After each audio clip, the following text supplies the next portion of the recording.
Buenos días, el día de hoy vamos a hablar sobre la homeostasis.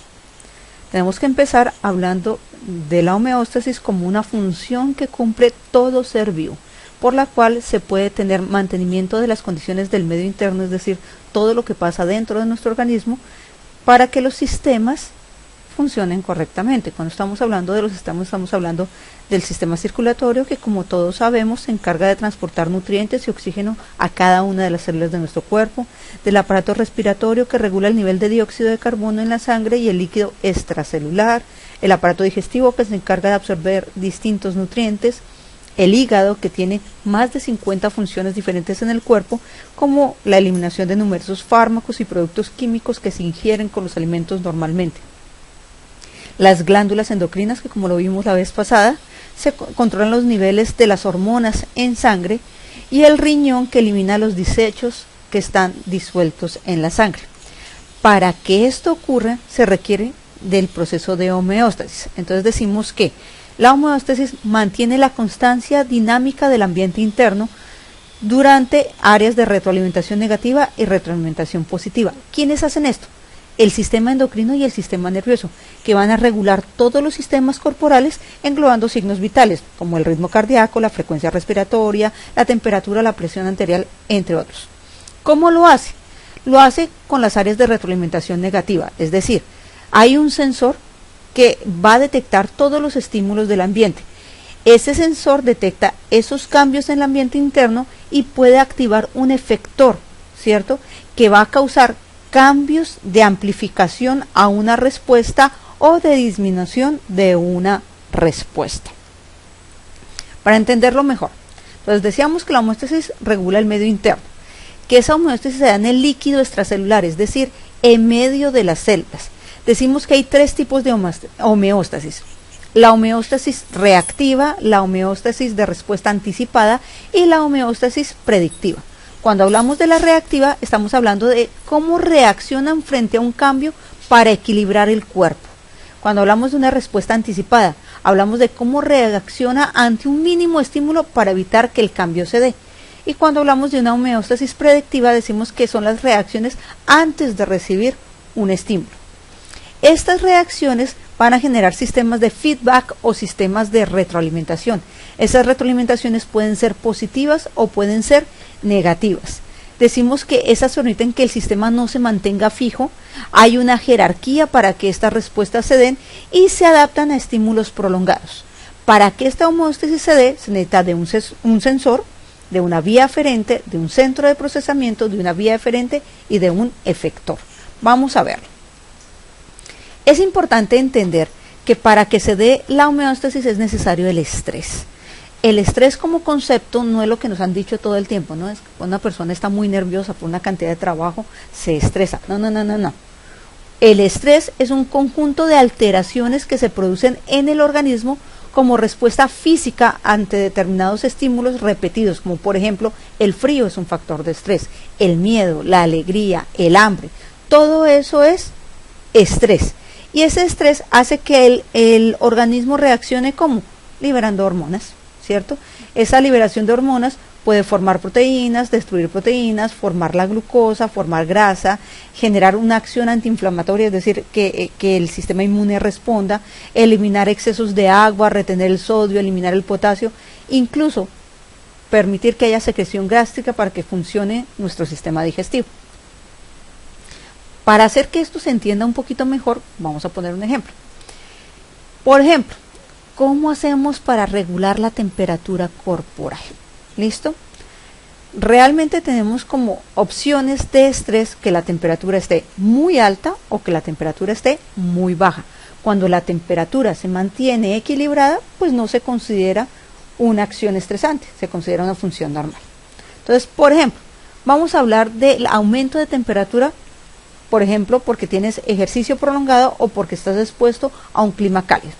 Nos dice que cuando aumenta la temperatura corporal, el termostato apaga los mecanismos generadores de calor. Es decir, para que no haya mecanismos generadores de calor, lo primero que hacemos es que el hipotálamo reciba la señal. Es decir, en este momento hay una temperatura alta.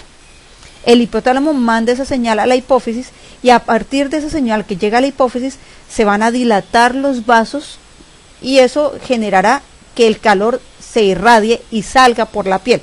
Por tanto, se va a dar también una sudoración de enfriamiento por evaporación y por tanto se bajará la temperatura. Pero si el estímulo es diferente, es decir, la temperatura está muy fría, pues va a pasar todo lo contrario. El hipotálamo va a decir, evidentemente hay mucho frío, tenemos que calentar a esta persona. Los vasos sanguíneos se van a contraer para no permitir que se escape el calor. Y va a haber una actividad muscular aumentada, lo que llamamos temblar del frío. Al temblar vamos a generar movimiento, por tanto habrá una cantidad de energía que se transforme y un residuo que se disipe en forma de calor y por tanto podemos aumentar la temperatura.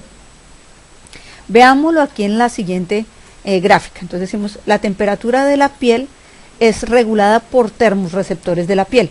Estos termorreceptores van a enviar señales a la corteza cerebral que a su vez las va a mandar al hipotálamo. El hipotálamo es el que va a regular respuestas voluntarias y respuestas involuntarias. Recuerden que las respuestas voluntarias son de las que somos conscientes, una respuesta voluntaria. Tengo frío, pues ponte un saco, esa es una respuesta voluntaria. Tengo calor, pues retírate la chaqueta, esa es una respuesta voluntaria. Pero están las respuestas involuntarias, esas que nosotros no podemos controlar. Tengo frío, evidentemente voy a empezar a temblar, a tiritar del frío que decimos. ¿Listo? Otra respuesta involuntaria. Vamos a hacer que las arteriolas de la piel se puedan constriñir si se trata de que está haciendo frío o dilatar si se trata de que está haciendo calor. Las glándulas sudoríparas van a generar transpiración si lo que intentamos es refrigerar el cuerpo. Pero para que todo esto ocurra tiene que haber una cascada hormonal que se va a dar a nivel del hipotálamo, de la hipófisis, glándula tiroide y glándulas suprarrenales, que son los que van a hacer posible el aumento de la actividad metabólica y por tanto que haya un temblor, si es el caso, o por tanto que sude nuestro cuerpo. Veamos otro sistema de regulación que es muy importante, que es el sistema de regulación de glucosa en sangre. Lo primero que se tiene que saber es que los niveles normales de glucosa en sangre están entre los 80 y 100 mililitros. Ese es el normal. Si estás por encima de 100, decimos que estás en procesos de hiperglicemia. Si estás por debajo de 80, decimos que tienes procesos de hipoglicemia. ¿Listo? Las dos hormonas que regulan esto son la hormona del glucagón y la hormona de la insulina. Función del glucagón, detener la producción de insulina para que se detenga el almacenamiento de glucosa. Función de la insulina, ingresar una gran cantidad de glucosa a las células para que la glucosa deje de estar en el torrente sanguíneo, ¿cierto? ¿Quién produce el glucagón? El páncreas. ¿Qué tipo de regulación o feedback se produce? Uno negativo. La característica de la hormona del glucagón es que es una hormona peptídica, es decir, una hormona que está hecha a base de proteínas. Y el efecto que va a producir el glucagón es hiperglicemiante, es decir, la producción de mucha azúcar. ¿Listo? La insulina también la produce el páncreas, tiene una regulación de feedback negativo, también es una hormona peptídica y el efecto hipoglicemiante, es decir, que la cantidad de glucosa en sangre disminuye. Veamos acá, entonces nos dicen, mire, hay un nivel de glucosa bajo en sangre. Entonces el páncreas, ¿qué dice?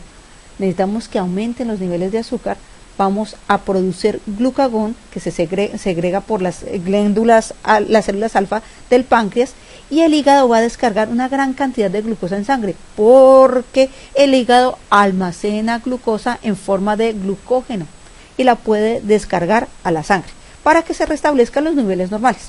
Eso cuando hay hipoglicemia. Pero vamos a decir que es el caso contrario, hay unos altos niveles de glucosa en sangre, hay mucha glucosa. El páncreas, ¿qué va a hacer?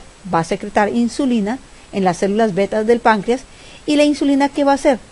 Tomar toda esa glucosa, ingresarla en las células, y así se van a restablecer los niveles, van a quedar en un nivel normal, es decir, entre 80 y 100 mililitros. Por tanto, mantener la glucosa la homeostasis se hace supremamente importante porque es lo que nos permite mantenernos en estados normales y no tener enfermedad. Eso era todo por hoy, espero que haya sido claro.